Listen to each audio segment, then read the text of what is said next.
अस्सलामुअलैकुम। Sports world के साथ एक बार फिर से हाजिर हैं। मैं हूं हिफ्सा इम्तियाज। तो नाजरीन, भारत की जानिब से जो कशीदगी स्टार्ट की गई उसने खेल को भी काफ़ी हद तक मुतासर किया और हम बार बार इस चीज़ का जिक्र करते थे कि खेल अमन की अलामत होते हैं और खेल को कभी सियासत में नहीं लाना चाहिए, लेकिन भारतीय कशीदगी इंतहा को पहुँच गई जिससे खेल बहुत मुतासर हुए। कोशिश करेंगे हमारा जो सिलसिला टूटा था जहाँ से वहीं से आगाज़ करें। PSL मुतासर हुआ भारत की जानिब से जब कशीदगी इंतहा को पहुंची और इसके साथ साथ सिर्फ PSL ही नहीं, महंगी तरीन लीग के दावेदार इंडिया IPL को भी ना बचा सका इंडिया और IPL भी एक तरह से रोक दी गई है। अब देखते हैं कि लीग्स जो है वो किस तरह से स्टार्ट होगी, कब से आगाज़ होगा। हमारे साथ हमारे पैनलिस्ट मौजूद हैं। जाहिद मकसूद साहब हमें ज्वाइन कर चुके हैं, यूसुफ अंजुम हमारे साथ मौजूद हैं, इसके साथ साथ सलीम फारिक साहब भी हमें ज्वाइन करेंगे। इनसे बात करेंगे क्योंकि अब PSL कब से आगाज़ होगा इस हवाले से फैसले किए जा रहे हैं। अभी PSL के फाइनल समेत 8 मैचेस बाकी हैं, जबकि IPL के अभी तक 16 मैचेस बाकी हैं। गैर मुल्की खिलाड़ी जा चुके हैं, उनकी शमूलियत के ऊपर भी सवालिया निशान है। इसके साथ साथ एक अच्छी चीज़ भी ये है कि बांग्लादेश के साथ जो पाकिस्तान की सीरीज शेड्यूल थी वो एज पर शेड्यूल 25 मई को पहला मैच है वो खेला जाएगा। बांग्लादेश की टीम पाकिस्तान आएगी। जाहिद साहब आपसे आगाज़ करूंगी। भारत ने जिस तरह से कशीदगी दिखाई और उसके बाद भारत को मुंह की खाना पड़ी, यकीनन पाकिस्तान की जानिब से एयरफोर्स आर्मी की जानिब से बहुत अच्छा जवाब मिला, लेकिन इससे बहुत सारी चीज़ों को मुतासिर हुआ। जब एक ड्रोन आया और वहाँ पे फूड स्ट्रीट में मार गिराया गया और उसके बाद यकीनी तौर पे मैं समझता हूँ कि सबसे जो अच्छा काम किया PCB ने और मोहसिन नकवी साहब ने, उन्होंने अपने कार्ड्स बहुत ही उम्दा तरीके से खेले। उन्होंने काफ़ी वेट किया इस चीज़ का और फिर ज़ाहिर है खिलाड़ियों की हिफाजत जो है वो यकीनी तौर पर, जैसा उन्होंने कहा भी है कि हमें बहुत अजीज़ है गैर मुल्की खिलाड़ियों की, अपने खिलाड़ियों की और इवन तमाशाइयों की। और फिर बड़े सोच समझने के बाद उन्होंने इसको मुलतवी किया और इसके दौरान उन्होंने एक कॉन्ट्रैक्ट वर्बली किया या तहरीरी किया, वो भी कर लिया UAE के, इसको वहाँ पर शिफ्ट कर दिया जाएगा। लेकिन शायद इंडिया ने आपके जंगी जुनून में शायद ये नहीं सोचा कि अगर पाकिस्तान पे अटैक करेगा तो उसका IPL को भी नुकसान होगा। अगर हम सिर्फ जो है वो सरहदी कशीदगी का जिक्र ना करें या एयरफोर्स के या उनके अटैक्स का जिक्र ना करें या 77-78 जो ड्रोन्स पाकिस्तान ने गिराए हैं और उन्होंने यहाँ पर भेजे उनका भी जिक्र ना करें, प्योरली स्पोर्ट्स का भी जिक्र करें, तो IPL को भी शदीद नुकसान पहुँचा। क्योंकि आपको याद होगा धर्मशाला में मैच जारी था और उनको इतना खौफ तारी हुआ उनको पाकिस्तान के एयर अटैक्स का कि उन्होंने ड्यूरिंग मैच जो है लाइट्स बंद कर दी। शुरू में झूठ बोलते रहे कि लाइट्स में जो है कोई नुक्स पैदा हो गया, कोई फॉल्ट आ गया जिसकी वजह से मैच रोका गया। बाद में आहिस्ता आहिस्ता लोगों को अंदाज़ा हुआ, स्टेडियम खाली भी करा लिया गया। फिर वहाँ जितने प्लेयर थे, जाहिर एयर फ्लाइट्स तो बंद थी, उनको बाई रोड दूसरे शहरों में पहुँचाया गया जहाँ से वो घरों को रवाना हुआ। तो IPL को भी शदीद नुकसान पहुँचा। PSL के हवाले से जैसा मैं जिक्र कर रहा था कि इतनी उम्दगी से कार्ड खेले कि उन्होंने अगर कोशिश की भी जो ज़राए के मुताबिक था कि UAE में वो भी हमारे राब्ते हैं, खसूसन ऑस्ट्रेलिया और न्यूजीलैंड के जो प्लेयर्स, ऑस्ट्रेलिया के गालबन कोई 15 के करीब प्लेयर थे वहाँ पे, 2 उनके थे कमेंटेटर भी थे, तो उनका आपस में राब्ता था जिनका जिक्र किया जा रहा था कि यहाँ पे एक खौफ की फ़ज़ा है। ज़ाहिर है एक पूर्व फ़ज़ा मुकाम ही ऐसा बना दिया गया, एक माहौल ऐसा इंडिया ने बना दिया गया कि दोनों इवेंट जो है मुलतवी करने पड़े। इसका शदीद नुकसान ज़ाहिर है पाकिस्तान को तो हुआ ही है और इंडिया को भी उसका शदीद नुकसान पहुँचा है, जिसका मेरा ख्याल है शायद इंडिया ने ये सोचा भी नहीं होगा कि शायद पाकिस्तान इतना जो है पाकिस्तान की तरफ से अटैक होगा, इतनी मज़ामत होगी। उनका ख्याल था कि शायद ये कौम सोई हुई है और चुप करके बैठे रहेंगे, लेकिन बहुत उम्मीद से PCB ने अपने कार्ड खेले हैं और यहाँ पे क्योंकि हमें हमारा प्रोग्राम भी फिर जारी नहीं रख सका, मुबारकबाद भी देते हैं हम अपने पूरी जो है आर्मी को, पूरी फोर्सेस को और पाकिस्तानी अवाम को भी कि कौम एक होगी इस मौके पे। और अब क्योंकि मुशावरत जारी है, PCB की हमारी इतलात के मुताबिक फ्रेंचाइज से रब्ता भी कर रहे हैं ताकि क्योंकि गैर मुल्की खिलाड़ी अपने वापस जा चुके हैं, उनमें से कौन आना चाहता है या कौन नहीं ये भी फैसला होगा। लेकिन ज़्यादा चांसेस हैं कि आज किसी भी वक्त जो है नए स्केड्यूल का ऐलान किया जा सकता है। मुमकिन है इसको पूरे को जो 8 मैचेस पाकिस्तान के रहते हैं उसको किसी एक शहर में मुंतकिल कर दिया जाए। उसमें ज़्यादा चांस रावलपिंडी का भी लिया जा रहा है। आपको याद होगा कि अभी 3 मैचेस और एक क्वालिफायर मैच रावलपिंडी में होना था, बाकी 4 मैचेस फाइनल्स में जो शेड्यूल थे वो तो यहाँ पे थे लाहौर में कज़ाफ़ी स्टेडियम में। बिल्कुल सलीम साहब आपकी जानिब आऊँगी। यहाँ पर तो सबसे पहले सवाल ही ये है कि हमने तो बार बार कहा कि पाकिस्तान की खामोशी को, अमन को, उसकी कमज़ोरी ना समझा जाए, लेकिन इंडिया शायद अंडर एस्टिमेट कर रहा था और उसके बाद जब उसे भरपूर जवाब मिला तो शायद कुछ सुकून भी मिला। फिर उसके बाद आपने कहा कि टेबल टॉक कर ली जाए और खैर जो भी इस वक्त सूरत हाल पेश आए, लेकिन इंडिया को इससे क्या मिला? अपना भी इवेंट ख़राब किया और PSL को भी हमें रोकना पड़ा, लेकिन उनका इवेंट में कह लें कि ड्यूरिंग मैच उनको रोकना पड़ा। सलीम साहब कहिएगा, अब आपको क्या लगता है जो सूरत हाल है और मैचेस के हवाले से जो डिसीजन है किस तरफ जाएंगे? हिफ्जा, सबसे पहले मैं आपको बता दूं कि मैं थोड़ा PSL की चीजें भूल गया, मैं जंग की चीजें बहुत ज्यादा फॉलो कर रहा था, तो मुझे स्कोर वगैरह भी याद नहीं है, बस एक ही स्कोर याद है, 6-0। तो अगर कोई गलती वलती हो तो माफ कीजिएगा, जो 6 जहाज हमने गिराए उनके, और 6-0 तो यही इस वक्त मुझे याद है। क्योंकि आपने बचपन से सुना होगा, जो कोई दूसरे के लिए घड़ा कूदता है वो खुद उसमें जा गिरता है। तो पाकिस्तान की जो कौम है उस पर इतना असर नहीं हो रहा था इंडिया ने जब जारियत शुरू की।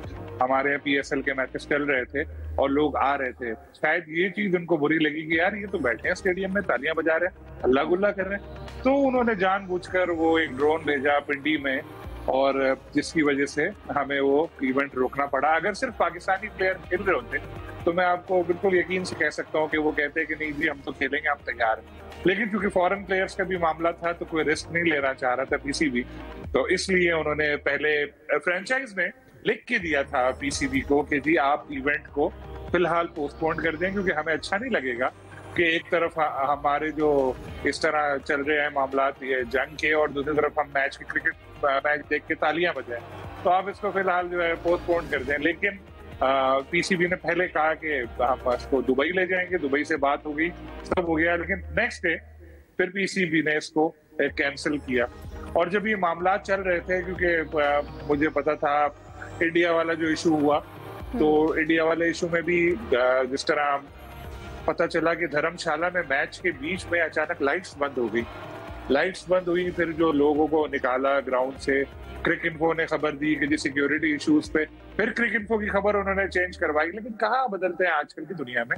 वो वीडियो आ गई, वो चेयर लीडर की वीडियो आपने भी देखी होगी, किस तरह वो भाग रही थी और अपना साथ बोल रही थी। यार इंडिया ने तो ड्रोन भेजा, पाकिस्तान को कुछ करने की जरूरत ही नहीं पड़ी। पाकिस्तान का नाम ही काफी था कि उन्होंने इतनी बड़ी अपनी लीग, जिसमें 125 करोड़ रुपए का उनको पर मैच लॉस हो रहा था, जो अब ये रोकने की वजह से उनको करना पड़ा, उसको हुआ। और उनके प्लेयर्स इतने खौफ के आलम में यहाँ से भागे, जो जिस तरह ये पैट कमिंस और दूसरे लोग वहां पहुंचे ऑस्ट्रेलिया, तो आप उनकी वीडियोस देखें या उनके जो लोग बातें कर रहे हैं, वो यही है, बुरा हाल उन सबका। और उन्होंने कहा भाई हमारी तौबा, हम तो अब इंडिया नहीं जाएंगे। इंडिया हमेशा हमारे पीछे पड़ा रहा पाकिस्तान में कि भाई पाकिस्तान में इवेंट नहीं होना चाहिए, सिक्योरिटी के मसले ये है वो है। तब इसका इंडिया को इतना नुकसान हुआ है कि फॉरेन प्लेयर्स वहां जाते हुए भी डरेंगे और बहुत ज्यादा उनको इस चीज का लॉसेज हो गया। आहिस्ता आहिस्ता उनको आइडिया हुआ इस चीज का। साथ में पाकिस्तान अपनी लीग अब शुरू करने वाला है। मैं आपको बताता चलूं कि PCB ने जो इनिशियल एक तजवीज भेजी है 16 तारीख से शुरू करने की भेजी थी, जिसमें पहला मैच कलंदर और ज़ल्मी का होता, और फॉरेन प्लेयर्स के हवाले से यही था कि जिसको आना है आ सकता है आए, और जो नहीं आना चाह रहा तो उसको जबरदस्ती ना की जाए। लेकिन फिर बाद में फ्रेंचाइज ने थोड़ा एतराज किया कि हमारे कुछ प्लेयर्स ऐसे हैं जो ऑस्ट्रेलिया और न्यूजीलैंड के भी जो आने को तैयार है, तो शायद अब थोड़ा सा इसको डिले किया जाए, क्योंकि अगर ऑस्ट्रेलिया न्यूजीलैंड से कोई आ रहा है तो उसको 2 दिन तो आने में ही लग जाएंगे। तो लेकिन होगा इवेंट इंशाल्लाह, और पहले से ज्यादा अच्छा होगा। कौम में एक नया जोश जज्बा भी आ चुका है, और क्रिकेट तो एक बहुत छोटी चीज है इसमें, लेकिन जिस तरह हमारी मुसल्लह अफवाज ने इंडिया को जवाब दिया, आखिर तक हम लोग सब्र करते रहे, लेकिन फिर बाद में जवाब दिया। हम नहीं कह रहे, दुनिया इस बात को मान रही है, हमारे टीवी चैनल्स को झूठ बोलने की जरूरत नहीं पड़ रही, सारे बाहर के चैनल्स बोल रहे हैं, इस चीज को मान रहे हैं कि पाकिस्तान ने फतह हासिल की है, जिसमें हमारे जितने भी मुसल्लह अफवाज है, हमारे लोग हैं, उन सबको मेरी तरफ से भी बिल्कुल यकीनन पूरी कौम ही इस वक्त अपनी जो मुसल्लह अफवाज उनको खराज तहसीन पेश कर रही है। यूसुफ, आपकी जानिब आना चाहूँगी, और जैसा कि एक अच्छा आगाज़ किया सलीम साहब ने कि इस वक्त PSL के जो अभी तक मैचेस हुए उनके स्कोर से ज़्यादा अभी जो एक हर आवाम के भी ज़बान पर है एक स्कोर जो सबको याद है, वो है 6-0, और ये यकीनन पाकिस्तान की जानिब से बहुत अच्छा जवाब था, जो कि दुश्मन को भी हमेशा याद रहेगा। हमने जवाब भी दिया, और फिर उसके बाद हमारी जो अगर खेल के हवाले से भी बात की जाए तो हिकमत अमली के टाइमली हमने ये डिसाइड किया कि मैच रोकने हैं। उसके अलावा फिर वेन्यू के हवाले से भी हमारे जो डिसीजन थे, टाइमली चीज़ें जो हैं वो प्लान की जा रही थी। देखिए हिफ्जा, 6-0 तो पूरी जब तक पाकिस्तान कायम है इंशाल्लाह हमेशा के लिए रहने के लिए बना है। ये हमेशा पूरी कौम आने वाली जो नस्लें वो भी याद रखेंगी 6-0 इंडिया को हमने उससे मार दी थी। जहाँ तक PSL की बात है, PSL के हवाले से जो मेरे ज़राए ने कन्फर्मेशन की, उसके मुताबिक 17 मई से 25 मई की विंडो तलाशी की गई है। और इसमें ये जो वेन्यू एक चूज़ किया गया है वो फ़िलहाल जिस पे इत्तेफाक हुआ है वो पिंडी का है, क्योंकि सारे मैचेस वहीं पर होंगे।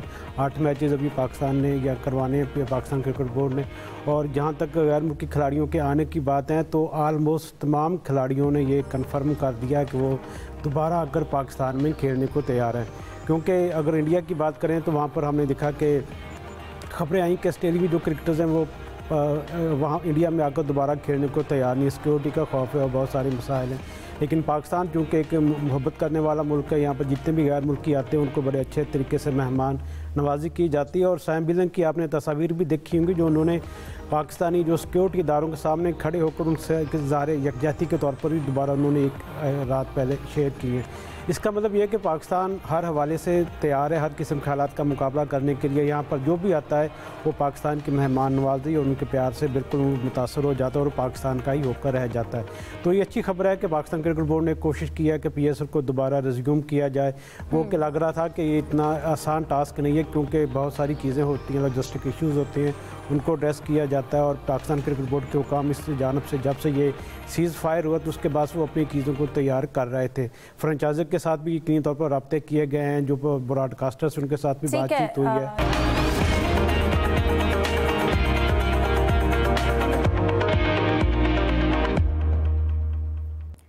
ब्रेक के बाद खुशामदीद डिस्कशन को कंटिन्यू करते हैं। जाहिद साहब, मैं आपकी जानिब आना चाहूँगी। भारत के लिए हमेशा से ये जो अब 6 का फिगर है ना, ये जो छक्का है, ये भारत के लिए हमेशा से ड्रॉना ख्वाब है। ये एक कल हमारी एयरफोर्स की जानिब से भी उसको मिला और उससे पहले अगर क्रिकेट के मैदान में भी शारजा का अगर मैं इंसिडेंट कम्प्लीटली आपसे सुनना चाहूँगी, वो भी यकीनन इंडिया के लिए मियादाद का छक्का जो था वो ड्रॉना ख्वाब ही था। ज़रा इस इंसिडेंट के हवाले से ज़रा आप एक्सप्लेन करें। देखिए हिफ्ज़ा, उन दिनों शारजा जो है वो क्रिकेट का गढ़ था, जहाँ पे पाकिस्तान और इंडिया के मैचेस ख़ास तौर पर जो है पूरी दुनिया की तवज्जो का मरकज़ बने हुए थे। पाकिस्तान और इंडिया का मैच था। इंडिया ने पहले खेलते हुए 245 रन बनाए थे, जहाँ तक मुझे याद पड़ता है। और अप्रैल में मैच था, गालिबन 18 अप्रैल को। और मियादाद और तौसीफ आखिरी विकेट पर थे। पाकिस्तान को चौके की ज़रूरत थी, लेकिन ये है कि मियादाद ने उस पर छक्का लगा दिया, क्योंकि इसका क्रेडिट हम अक्सर देते हैं तौसीफ को कि ना वो सिंगल रन देते ना मियादाद सामने आते। लेकिन जिस बॉलर को लगाया था चेतन शर्मा को, वो उस इवेंट के या उस मैच के कहना चाहिए सबसे हाईएस्ट विकेट टेकर थे, 3 विकेटें ले चुके थे। और मियादाद का वो जो छक्का था वो तारीख का हिस्सा बन गया। उस पर गाने लिखे गए, याद किया जाता है आज तक। इवन जब मैं पाकिस्तानी टीम के साथ भारत गया हूँ तो चंडीगढ़ में मैंने चेतन शर्मा का इंटरव्यू भी किया था। वो कहते थे यार इस छक्के ने जो है ना मेरा कैरियर तबाह कर दिया। तो वो छक्का भी तारीख का हिस्सा बन गया और इसी तरह से ये जो छक्का है ये भी तारीख का हिस्सा बन गया। तो हमेशा मियादाद का छक्का भी याद रखा जाएगा और इसी तरह से ये एयरफोर्स जो है इंडियन आर्मी और एयरफोर्स वो ये छक्का भी हमेशा याद रखेगी। बिल्कुल यकीनन पाकिस्तान की जानिब से जो रिस्पांस मिला इंडिया को वो हमेशा तारीख में भी जो है याद रखा जाएगा और इंडिया के लिए तो हमेशा कभी भूलेंगे नहीं वो इसको जो उनको जवाब मिला है। आप किसी की खामोशी को उनकी कमज़ोरी समझ रहे थे। बहरहाल सलीम साहब आपकी जानिब आना चाहूँगी। अब अगर हम बात करें कि मैचेस को दोबारा से जब शुरू किया जाएगा और आगाज़ होगा दोबारा से जो बाकी के 8 मैचेस हैं, अगर हम पॉइंट्स टेबल को डिस्कस करें, कोयटा ग्लैडिएटर्स जो है वो प्लेऑफ में पहुंच चुकी है, तो बाकी टीम्स के हवाले से आप क्या कहेंगे? देखिए बाकी टीम में लाहौर कलंदर का और जो ज़ल्मी का मैच होना है वो बड़ा इम्पोर्टेंट है। अगर लाहौर जीत गया तो लाहौर पहुंच जाएगा। बाकी टीमों में फिर इस्लामाबाद यूनाइटेड का तो बाद में उन्होंने खुद अपने साथ बुरा हाल किया। शुरू में बहुत अच्छा उन्होंने स्टार्ट लिया और फिर जो हारना उन्होंने शुरू किया। मुल्तान सुल्तान की टीम पहले ही फारिग हो चुकी है और उनके जो स्टेटमेंट में आ चुका है, आपने देखा होगा, उन्होंने जो कहा है कि जी अब हम अपने फॉरेन प्लेयर्स को नहीं बुलाएंगे, हमारा एक मैच ही रह गया तो हम लोकल प्लेयर्स के साथ ही खेलेंगे। यानी अब एक टीम को बाहर करना है, उसके बाद फिर वो प्ले ऑफ मैचेस शुरू हो जाएंगे। लेकिन अभी जब गैप आ जाता है ना एक, तो उसके बाद थोड़ा परफॉर्मेंस पे भी फर्क आता है कि कोई टीम बहुत ऊपर जा रही है फिर नीचे आती है। लेकिन ज़ल्मी को हमें दाद देना पड़ेगी कि ज़ल्मी की टीम बिल्कुल ही तो वक्त लग रहा था कि आउट हो जाएगी, उसने कमबैक किया और इसी तरह उसके बिल्कुल उलट हुआ इनके साथ इस्लामाबाद यूनाइटेड के साथ के 5 मैचेस गालिबन उन्होंने जीते थे, उसके बाद फिर हार गए, जो हारने का सिलसिला शुरू हुआ। लेकिन अब उनके कैप्टन फिट हो गए होंगे शादाब खान, इस चीज का उन्हें फायदा हुआ होगा कि थोड़ा गैप मिला तो अब वो आकर यकीनी तौर पर अपनी टीम को आगे बढ़कर परफॉर्म करेंगे और आगे लेकर जाएंगे। तो अभी ये जो प्ले ऑफ मरहला है ये भी बड़ा इंटरेस्टिंग साबित होने वाला है। और शुरू में अगर हमें ऐसा लग रहा था कि शायद लोगों का इंटरेस्ट थोड़ा कम हुआ है, अब मुझे लगता है कि जब भी मैच हुए, पिंडी में हुए, लाहौर में हुए, जहां भी मैच हुए, वहां बड़ा जबरदस्त क्राउड आने वाला है और एक बहुत अच्छा माहौल बना हुआ होगा। बिल्कुल, और क्राउड अच्छा आएगा भी क्योंकि ये मैसेज भी जाएगा कि आप खेल को मुतासिर भी करना चाह रहे थे कहीं ना कहीं बाकी सारी चीज़ों के साथ साथ, लेकिन अवाम में वो जोश जज्बा अभी भी वैसा है। और अगर डराने की कोशिश की गई थी तो यकीनन अवाम इस तरह से इन बॉन्डी हरकतों से डरती नहीं है। यूसुफ, पॉइंट्स टेबल अभी तक ओपन है, हम कोयटा की सिर्फ बात कर रहे हैं कि कोयटा प्लेऑफ तक पहुंच गई है, लेकिन बाकी जो है अभी भी टफ हो सकती है। पेशावर अभी भी ये नहीं कह सकते कि वो बिल्कुल प्लेऑफ से बाहर हो चुकी है। देखें, बिल्कुल पेशावर ज़ल्मी की टीम ने जिस तरह दोबारा कमबैक किया है कोयटा की तरह, तो उनकी जो परफॉर्मेंस दिन ब दिन बेहतर होती जा रही है। और साइम अयूब ने भी अब कुछ अपने जो बैट्समैन के रन उगलना शुरू हो गए हैं। बाबर आजम पर भी बहुत बड़ी भारी जिम्मेदारी उनके भी 1-2 निज़ाम में देखने को मिली है। ठीक है,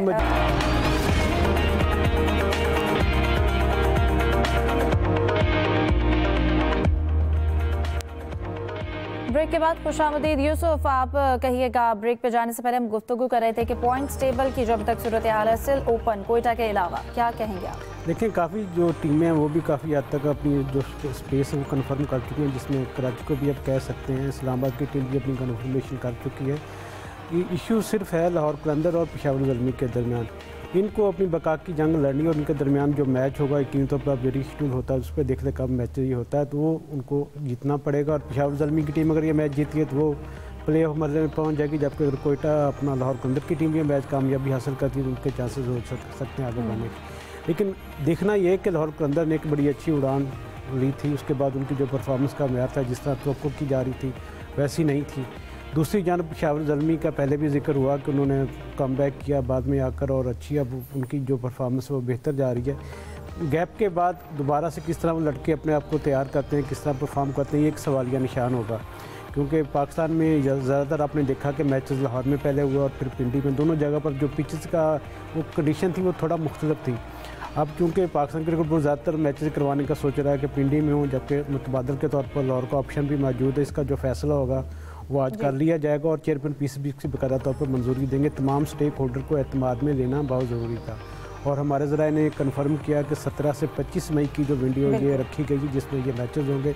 अब आप पूछेंगे कि बांग्लादेश की टीम ने आना था 25 तारीख को, उसका भी मैच है फैसलाबाद में, तो उसका जो प्रोग्राम होगा वो 1 या 2 दिन का उसमें डिले किया जाएगा। पहले बिल्कुल यूसुफ, हम जो बांग्लादेश के साथ मैचेस हैं इनको भी डिटेल में डिस्कस करेंगे, क्योंकि जाहिद साहब हम पीएसएल के हवाले से अगर हम बात कर रहे हैं पेशावर के लिए, जैसा कि अभी यूसुफ ने भी जिक्र किया कि मैचेस बहुत इंपॉर्टेंट है, तो यहाँ पर अगर टीम वर्क की बात होती है तो ऑब्वियसली जो उनके अभी गैर मुल्की खिलाड़ी हैं उनकी शमूलियत पर एक बड़ा सवालिया निशान है। क्या लगता है कितने चांसेस हैं कि अगर जब पीएसएल के मैचेस का आगाज़ होता है इंटरनेशनल प्लेयर्स वापस आते हैं, क्योंकि टीम को तो ज़रूरत है प्लेऑफ में जाने के लिए? देखें, जैसे अभी यूसुफ साहब बता रहे थे कि इनके सोर्सेज बता रहे हैं कि गैर मुल्की प्लेयर्स आना चाहते हैं और खेलना चाहते हैं। मैं समझता हूँ कि अगर गैर मुल्की प्लेयर्स आ जाते हैं तो फिर तो सूरत हाल डिफरेंट होगी। लेकिन जो हमारे सोर्सेज बता रहे थे कि पीसीबी ये भी सोच रहा है, उन्होंने ये भी कहा है कि अगर गैर मुल्की प्लेयर्स नहीं आते तो मुकामी प्लेयर्स के साथ आप खेल सकते हैं। मिचेल ओवन जो ओपनिंग कर रहे थे, क्योंकि पेशावर ज़ल्मी के अगर इब्तदाई मैचेस देखें तो उन्होंने मायूस खेल पेश किया था और ये आवाज़ें उड़नी शुरू हो गई थी कि बाबर आजम को चाहिए कि ओपनिंग पे ना जाएँ, 1 डाउन पे चले जाएँ या पीछे चले जाएँ साइम अयूब के साथ। लेकिन मिचेल ओवन से आखिरी मैच जो उन्होंने जीता है वो मिचेल ओवन ने उसने ओपनिंग की थी। और ख़ास तौर पर देखा जाए पेशावर ज़ल्मी का अगर फॉर्मेट देखें तो इस इवेंट में मोहम्मद हारिस बहुत अच्छा खेले हैं, तेज़ खेले हैं, उन्होंने स्कोर भी किया है। और एंड पर आकर अब साइम अयूब और बाबर आजम भी फॉर्म में दिखा देते थे। हुसैन तलत बहुत अच्छा खेले हैं। तो पेशावर ज़ल्मी के पास काफ़ी चांसेस है कि नीचे से उठकर ज़ल्मी की टीम आगे आ जाए। पहला मैच खेलेगी कराची किंग्स के पास, अगर ज़ल्मी जीत जाती है तो लाहौर को हर हाल में अपना मैच जीतना होगा। जहाँ तक इस्लामाबाद की टीम है, इस पूरे इवेंट को अगर हम देखें तो ख़ास तौर पर 2 टीमों ने बहुत हैरान कौन खेल पेश किया। एक तो मुल्तान सुल्तान्स है जो 4 दफ़ा की फाइनलिस्ट थी, 1 दफ़ा जीती भी है। उनसे ये कतई उम्मीद नहीं की जा रही थी कि वो अब तक 9 मैचों में से 1 मैच जीतेंगे, क्योंकि हमारे सोर्सेज ये बताते हैं कि मुल्तान सुल्तान की इंतज़ामिया ने यह भी कह दिया कि वो किसी गैर मुल्की प्लेयर को नहीं बुलाना चाहते, क्योंकि वह ज़ाहिर है वो तो इवेंट से प्ले ऑफ के मरहले से बाहर हो चुके हैं। और दूसरी टीम इस्लामाबाद यूनाइटेड है, उनकी उड़ान बहुत अच्छी थी। इब्तदाई 5 मैच उन्होंने मुसलसल जीते, लगता था नाकाबिल शिकस्त जाएगी प्ले ऑफ में और उनको भी सर्वाइवल के लाले पड़े हुए हैं, क्योंकि आखिरी 4 मैचेस जो है इस्लामाबाद की टीम हार गई। जैसे पहले भी जिक्र हुआ, क्योंकि फिटनेस मसाइल से 2-4 थे। सलमान अली आगा वो बाहर बैठे रहे, उसके बाद उनके कप्तान शादाब खान जो अच्छी बैटिंग भी करते हैं, आजकल बॉलिंग में भी फॉर्म में थे, कप्तानी भी अच्छी कर रहे थे। उम्मीद है कि ये जो गैप मिला होगा वो शादाब के लिए बेहतर होगा। अपने प्रोग्राम की जो गुफ्तगू है उसे कंटिन्यू करते हैं। सलीम खालिक साहब, आपकी जानिब आना चाहूँगी, जहाँ पर अब हम देख रहे हैं कि जब PSL के मैचेस का आगाज़ होगा, ये इस हवाले से डेवलपमेंट हो रही हैं। एक विंडो है 17 से 25 मई की, उस पर भी बात करेंगे। जिसके साथ साथ एक और भी न्यूज़ सामने आई है कि PCB ने जो डोमेस्टिक इवेंट्स हैं उनको बहाल करने का ऐलान कर दिया है। ये यकीनन क्रिकेट के लिए बहुत ज़रूरी था। बिल्कुल बहुत जरूरी था, और दिलचस्प बात यह है कि जिस दिन उन्होंने इनको रोका था उसी दिन जंग बंदी हो गई थी। तो आइडिया तो यही था कि अब ये शुरू हो ही जाएंगे इवेंट सारे, और फिर यही हुआ। आज अनाउंस भी कर दिया, बल्कि आज मैच शुरू भी हो चुके हैं। लेकिन एक और इंटरेस्टिंग बात इसमें मैं आपको बताऊं, वुमेन के मैच जारी रहे। वुमेन के जो मैच कराची में होना थे वो होते रहे, यहाँ पर नहीं रुके थे वो मैच। और अब बाकी जो रुके थे ग्रेड 2 के या दूसरे मैचेस थे वो भी अब शुरू हो रहे हैं। जो है जब मुल्क हालत जंग में हो इस तरह, और ये क्रिकेट इवेंट्स वगैरह, एक तो वैसे भी बंदा थोड़ा सा वो जहन में होता है कि यार अभी ऐसे चल रहा है, हम यहाँ खेल रहे हैं, तो वो रोक देने का फैसला बिल्कुल दुरुस्त था। और अब इंशाल्लाह दोबारा क्रिकेट मैदान हमारे रौनक शुरू हो जाएगी। और वैसे सिर्फ डोमेस्टिक क्रिकेट के साथ BSL भी है, और भी जितने इवेंट्स बाकी भी होने वो भी हो जाएंगे, तो बड़ी अच्छी अलामत है। बिल्कुल। यूसुफ, हम अब इससे पहले जैसे आपने बांग्लादेश के जो साथ लीग है जो 25 से स्टार्ट होनी थी, अगर 25 मई को PSL ख़त्म होता है तो 1-2 दिन वो आगे भी हो सकती है। और ये एक बहुत अच्छी बात है कि बांग्लादेश की टीम जो है वो इन सारे हालात में पाकिस्तान भी आ रही है। और पाकिस्तान का वैसे इसमें कोई गलती नहीं थी, हमने अपनी टीम्स को, इंटरनेशनल प्लेयर्स को मुकम्मल सिक्योरिटी भी फराहम की और एक अच्छे माहौल में यहाँ पर मैचेस भी जा रहे थे। और यकीनन अवाम बांग्लादेश के साथ सीरीज़ को भी इंजॉय करेगी। और फिर ये कि हम बांग्लादेश के साथ वैसे जो हमारे राब्ते हैं वो अच्छे करने की कोशिशों में हैं, और एक जो है वो अच्छी सतह पर बहाल भी हो रहे हैं। देखें, बिल्कुल हिफ्सा, और जो पहले से तय प्रोग्राम था उसमें 21 तारीख को बांग्लादेश की टीम ने पाकिस्तान के मेज़बानी के लिए यहाँ पर आना था, जिसमें 5 T20 मैच थे दोनों टीमों के दरमियान। 2 मैच खेले जाने थे 25 और 27 मई को फैसलाबाद में इकबाल स्टेडियम में, जो 18 साल बाद किसी इंटरनेशनल मैचेस की उसने मेज़बानी करनी थी। उसके बाद जो 3 मैचेस थे 30 और 1 और 3 तारीख को ये लाहौर में खेले जाने थे। अब चूँकि PSL की वजह से थोड़ा सा इसमें डिले किया जा रहा है, और हमारे ज़राए ने इस बात की तस्दीक की है कि जो बांग्लादेश क्रिकेट बोर्ड उसके साथ रवाबित पाकिस्तान क्रिकेट बोर्ड के जा रही हैं, और हो सकता है कि अब जो बांग्लादेश की टीम ने 21 तारीख को आना है तो वो अब 23 तारीख को यहाँ पर पहुँचे, और जो 25 वाला मैच था वो अब 27 तारीख से वहाँ जो सीरीज़ का आगाज़ किया जाएगा। ये चूँकि सीरीज़ एशिया कप और वर्ल्ड कप की तैयारियों का हिस्सा है, इसलिए पहले इसमें ODI मैचेस को शामिल किया गया था, लेकिन बाद में उसको कम करके 5 T20 मैचेस का रखा किया है। अच्छी बात है कि पाकिस्तान में बाकी जहाँ पर टीमें आ रही हैं तो बांग्लादेश की टीम भी अब यहाँ पर आकर खेलेगी, और PSL भी हो रही है। इतनी तौर पर एक अच्छा इमेज जो पाकिस्तान का पहले से बना हुआ है उसको मज़ीद इसमें तक़वियत मिलेगी। और पाकिस्तानी खिलाड़ियों को भी, चूँकि PSL में जिन लोगों ने परफॉर्म किया, जिस तरह माजी में रवायत रही है कि उनको बांग्लादेश के साथ सीरीज़ का मौका दिया जाए, और जो सिलेक्शन कमेटी का इजलास है वो भी अगले हफ्ते होने जा रहा है, जिसमें बांग्लादेश के साथ सीरीज़ के हवाले से भी जो लड़कियों को उनका इंतखाब किया जाएगा।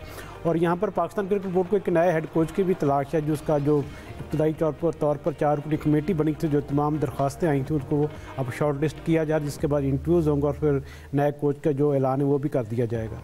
ठीक है। जाहिद साहब, आप क्या देखते हैं नेशनल टीम की सिलेक्शन? ऑब्वियसली बांग्लादेश की जो टीम है उसको देखते हुए की जाएगी। अभी जो हमारी टीम की हमने परफॉर्मेंस देखी चैंपियंस ट्रॉफी से पहले लीग्स में भी, फिर बांग्लादेश के कॉम्बिनेशन को देखते हुए क्या लगता है किस तरह से सिलेक्शन की जाएगी? देखें, मुझे लगता है ये है कि जाहिर है ये PSL हो रही है, इसमें जो नए खिलाड़ी आए हैं जो इन फॉर्म में उनको ही चांस देगी सिलेक्शन कमेटी। और मुझे नहीं लगता कि इस दफ़ा बाबर आजम जो है को ख़ास तौर पर बांग्लादेश की सीरीज़ में अंदाज़ा हो जाएगा कि बाबर आजम या मोहम्मद रिजवान ने बहुत अच्छी इनिंग्स खेली, उनकी टीम ओवरऑल देखे तो नाकाम रही है, लेकिन बाबर पे एक सवालिया निशान है कि क्या T20 में अपनी जगह बना पाएंगे।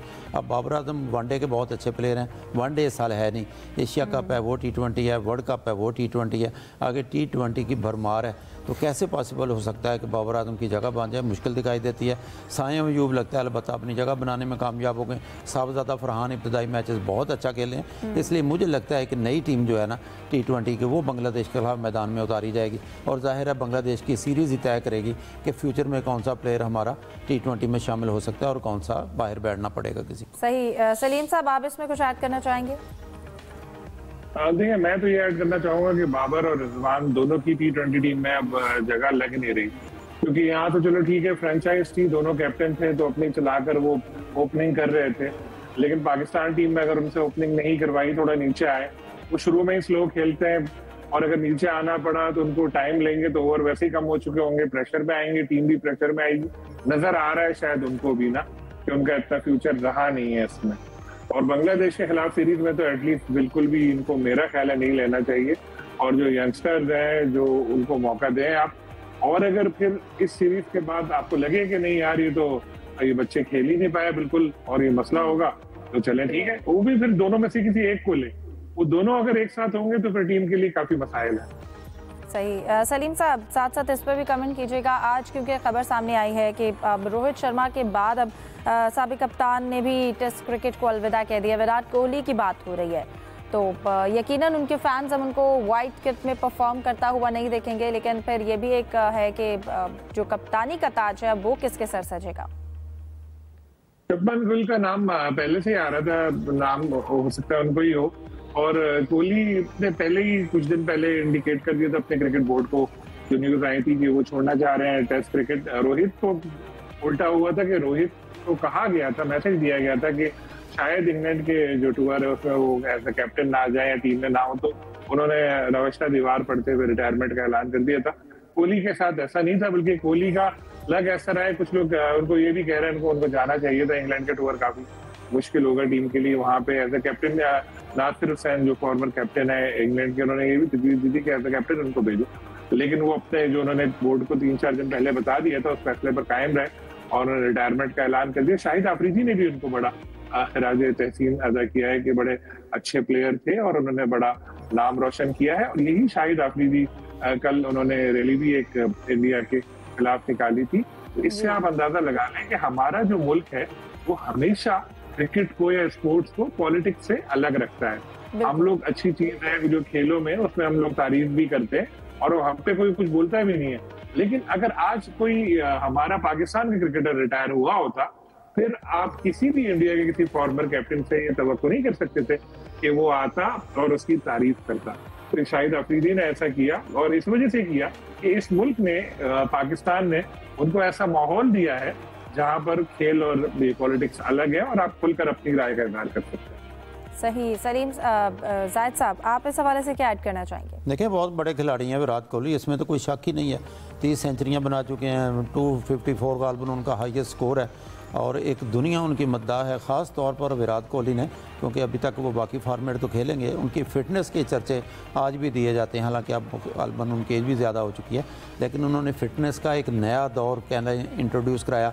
उनकी कैचिंग की एबिलिटी, उनकी खेलने की एबिलिटी हमेशा याद रखे जाएंगे। विराट कोहली बहुत बड़े खिलाड़ी हैं, और जैसे सलीम भाई ने कहा कि जाहिर है जो टेंशन चल रही दोनों मुल्कों के दरमियान, तो इस मौके पर बड़ा मुश्किल है इंडिया में, क्योंकि पाकिस्तान का बड़ा प्लेयर रिटायर होता तो ऐसा जिक्र करते, क्योंकि हम खेलों को अलग रखते हैं, सियासत से, जंगी माहौल से रखना भी चाहते हैं। तो विराट कोहली के आपको याद होगा कि पाकिस्तान में बड़ी मद्दा है, तो उनको हमेशा याद रखा जाएगा टेस्ट क्रिकेट के हवाले से भी, ओवरऑल भी उन्होंने जितने कारनामे अंजाम दिए। बिल्कुल। यूसुफ, अब आपके जानिब आना चाहूँगी। आप एक तो क्योंकि रिटायरमेंट का ऐलान हो गया है, तो आप इस हवाले से क्या कहेंगे? अगेन शुभमन गिल का भी हम नाम सुन रहे हैं कि कप्तानी के हवाले से वो एक बड़े स्ट्रॉन्ग कैंडिडेट हैं। बिल्कुल ऐसा ही है, क्योंकि विराट कोहली की अगर हम बात करें तो 14 साल टेस्ट करियर में उन्होंने 123 मैचेस खेले हैं, जिसमें उनकी 30 सेंचुरियाँ, 31 निसफ सेंचुरियाँ, 9230 रन उन्होंने बनाए हैं, और इसमें 123 उन्होंने मैचेस खेले, लेकिन एक एजाज़ उन्होंने अभी तक हासिल नहीं किया और वो आइंदा भी नहीं कर पाएंगे। 123 मैचेस खेले मुख्तलिफ टीमों के साथ, लेकिन पाकिस्तान के ख़िलाफ़ उनका एक टेस्ट मैच भी नहीं, और ये यकीनी तौर पर उनको रिग्रेट रहेगा पूरे करियर के दौरान कि वो पाकिस्तान के ख़िलाफ़ कोई टेस्ट मैच नहीं खेल पाए, ना पाकिस्तान की सरजमीन पर उनको खेलने का मौका मिला टेस्ट मैच में, ना बाहर। तो ये यकीनी तौर पर एक बड़े खिलाड़ी के साथ साथ उनको पूरी अपनी ज़िंदगी में अफसोस भी रहेगा कि पाकिस्तान के साथ अगर क्रिकेट के रवाबत बहाल हो तो यकीनी तौर पर हम भी उनको यहाँ पर खेलते हुए देखते, और वो भी पाकिस्तान के ख़िलाफ़ अपनी जो रन है उसको उसमें इजाफा करते। यकीनी तौर पर वो पूरे नौजवानों के लिए मिसाल है, जिस तरह उनकी फ़िटनेस रही और जिस तरह उन्होंने अपने फार्म की वजह से अपने फैंस की तादाद में इजाफा किया। पिछले साल की आपको बात याद होगी, 2024 का जो वर्ल्ड कप हुआ था अमेरिका में T20, उसमें रोहित शर्मा और विराट कोहली ने एक ही दिन T20 फॉर्मेट से रिटायरमेंट का ऐलान किया था। और अब इसको भी इत्तेफाक कह सकते हैं कि एक ही हफ्ते के दौरान उनको इंडिया को रोहित शर्मा की जुदाई को बर्दाश्त करना पड़ी। आज विराट कोहली ने भी उनके नक्शे कदम पर चलते हुए टेस्ट क्रिकेट से रिटायरमेंट का ऐलान कर दिया। इसकी मेन वजह ये रही कि उनकी जो टेस्ट फॉर्मेट इसमें ग्रुपिंग अब सुनने को मिल रही है खिलाड़ियों के दरमियान, वो पहले जो प्यार मोहब्बत था वो बिल्कुल दिखाई नहीं दे रहा, ख़ासतौर पर रोहित शर्मा के हवाले से। और रोहित शर्मा और विराट कोहली जो कि आपस में बहुत ज़्यादा अच्छे दोस्त भी हैं, इसलिए विराट ने भी अब बेहतर समझा कि वक्त आ गया उनको टेस्ट क्रिकेट से भी रिटायरमेंट ले लेनी चाहिए। लेकिन एक फॉर्मेट ऐसा होगा जिसमें वो अभी तक खेलते नज़र आएंगे, वो है वनडे फॉर्मेट। अब देखना ये कि वनडे फॉर्मेट, क्योंकि अभी वर्ल्ड कप तो वो बहुत दूर है, और मुझे लगता है कि चंद माह में यकीनी तौर पर विराट कोहली उसमें भी अपनी जो परफॉर्मेंस अगर उनकी अच्छी ना हुई तो उससे भी वो रिटायरमेंट का ऐलान किया। 3 सालों के दौरान विराट कोहली ने टेस्ट क्रिकेट में सिर्फ 1 सेंचुरी बनाई थी, जो अभी सिडनी में उन्होंने बनाई थी ऑस्ट्रेलिया के खिलाफ। ठीक है, हमने अपनी डिस्कशन जारी रखी। अब लेट्स सी पीसीबी से जो मुलाकात है उसके बाद पीएसएल के मैचेस के हवाले से जो एक विंडो है 17 से 25 की, उसके हवाले से कंफर्मेशन दी जाएगी। ऐलान किया जाएगा कि मैचेस कहां पर होंगे, लाहौर या रावलपिंडी, और इसके साथ साथ प्लेयर जो हैं वापस आएंगे या नहीं, ये भी सवाल बरकरार है। इसको भी डिस्कस करेंगे अपने कल के प्रोग्राम में। अभी के लिए दीजिए इजाजत। तमाम मेहमानों का शुक्रिया। अल्लाह हाफिज।